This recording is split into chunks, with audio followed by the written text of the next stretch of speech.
Halo Sobat Idol, selamat datang di channel 16 ID, satu tempat hiburan buat kalian semua. Hari ini aku akan membahas sebuah alur film dimana ini pasti bakalan membuat kalian itu makin tambah suka banget dengan channel ini.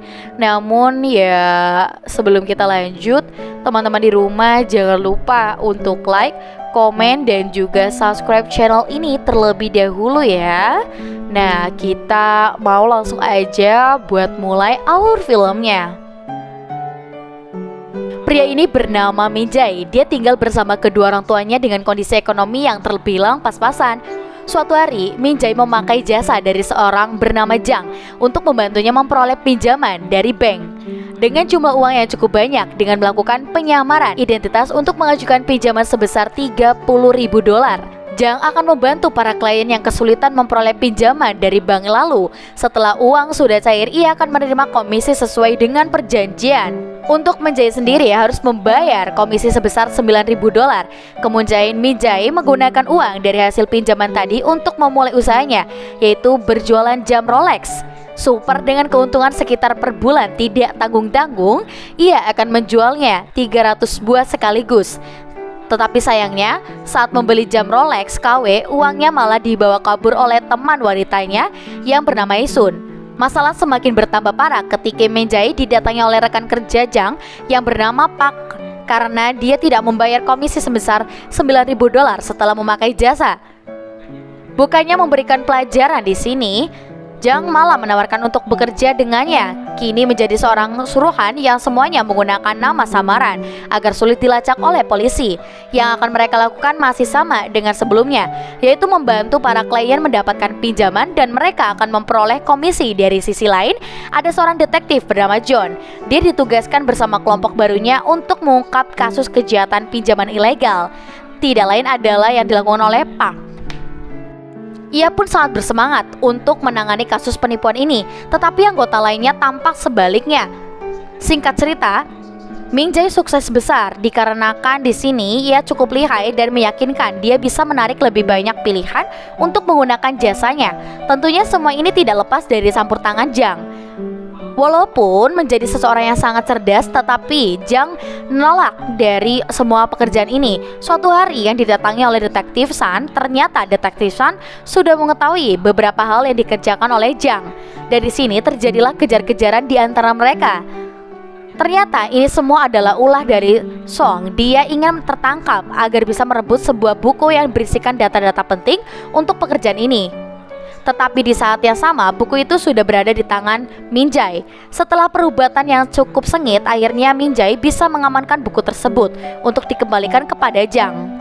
Dan di pertemuan ini, Jang memutuskan untuk pensiun dari pekerjaannya dan bukunya diserahkan kepada Minjay.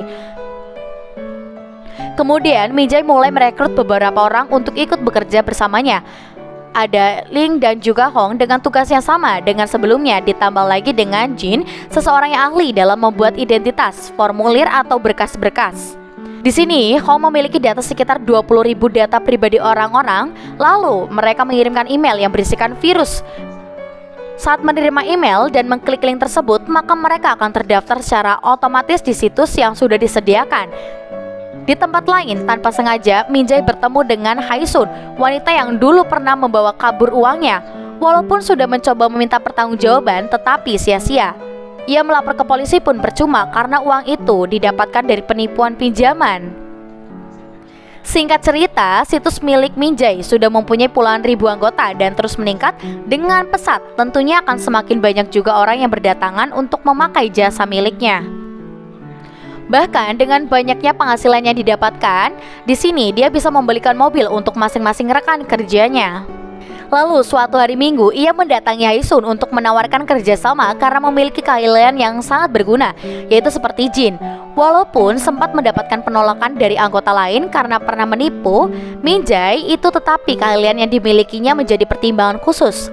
Beralih ke sisi Park dan juga So membuat kerjasama dengan para petinggi beberapa band untuk melakukan suatu pekerjaan di balik nama Mirai Capital.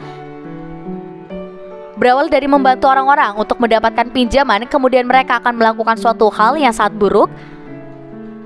Babak ini dia dibantu mendapatkan pinjaman dari bank untuk membeli mobil yang disediakan oleh para orang-orang tersebut. Tetapi setelah mobil itu dibayar, secara diam-diam Song mencurinya kembali dan mereka pun melarikan diri agar tidak bisa dibuntuti. Berbeda dengan Min Jae yang hanya membantu mendapatkan pinjaman lalu memperoleh komisi, sebagai imbalannya Park dan juga Song benar-benar memeras harta para perolehan dari klien yang tersisa. Bahkan beberapa di antaranya ada yang sampai bunuh diri walaupun sudah mendapatkan banyak uang. Tetapi Park menginginkan lebih banyak lagi. Dia tahu bahwa Min Jae memiliki sebuah situs pinjaman dengan anggota yang sudah mencapai 400 ribuan. Dia pun langsung merampas datanya dari Min Jae sambil mengancam. Dan ternyata Haisun ini kembali berkhianat dengan bekerja sama kepada Park. Setelah beberapa hari ini, Min Jae sudah tidak bisa mengakses situs miliknya karena sudah diambil alih oleh Park dan juga Song. Kemudian dia mencoba meretasnya kembali dan berhasil. Lalu didapatkanlah daftar klien dari situs miliknya. Dan disinilah dia meninjau menyadari kebusukan yang dilakukan oleh Far dan juga Song, yaitu menguras harta para orang yang tidak mampu, bahkan yang sakit parah sekalipun, seperti yang dialami oleh wanita bersama Zhu Hai. Bahkan saat sudah meninggal, ibunya kesulitan untuk membayar sewa ruang penyimpanan abu kremasi anaknya. Melihat kejadian itu, hati Min Jae tersentuh. Yang selama ini dia bekerja keras karena keluarganya jatuh miskin akibat sang ayah yang mendonorkan ginjalnya kepada Min Jae.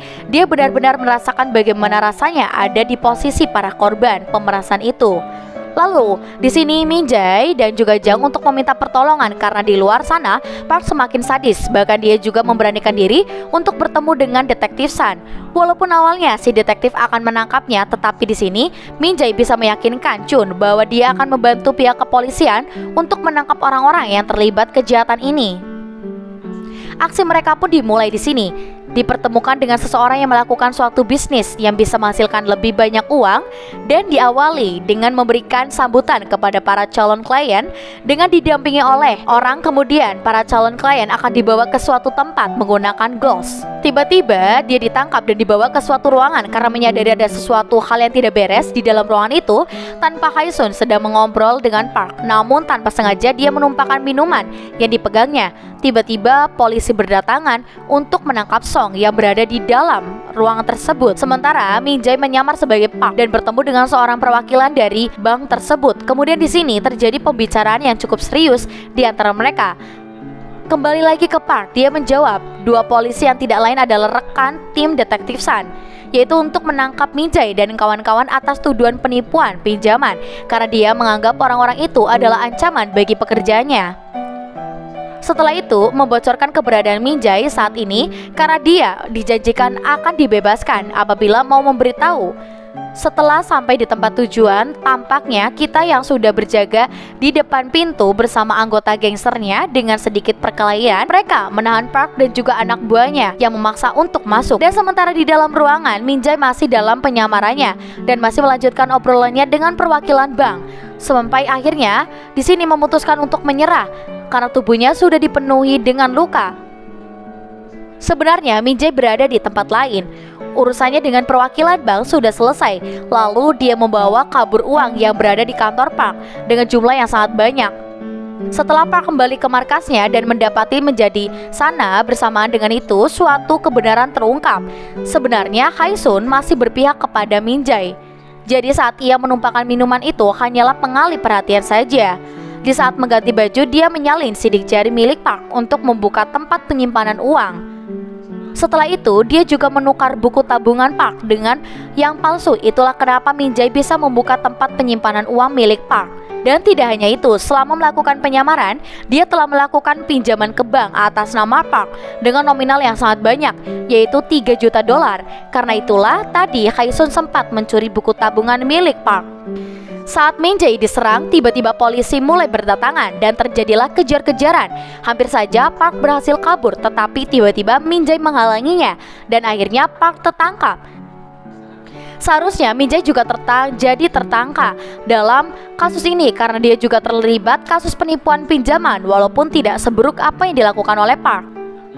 Tetapi dia berhasil kabur dengan dibantu oleh Jan.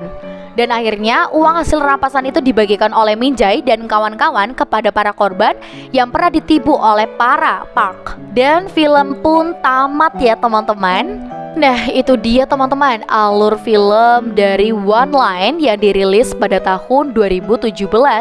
Seru banget ya teman-teman. Nah buat teman-teman di rumah yang mungkin penasaran nih dengan review alur film yang lainnya, teman-teman di rumah jangan lupa untuk selalu pantengin terus channel ini. Dan jangan lupa juga untuk like, komen, dan juga subscribe channel ini. Kita bakalan ketemu lagi di video selanjutnya ya. Sampai jumpa.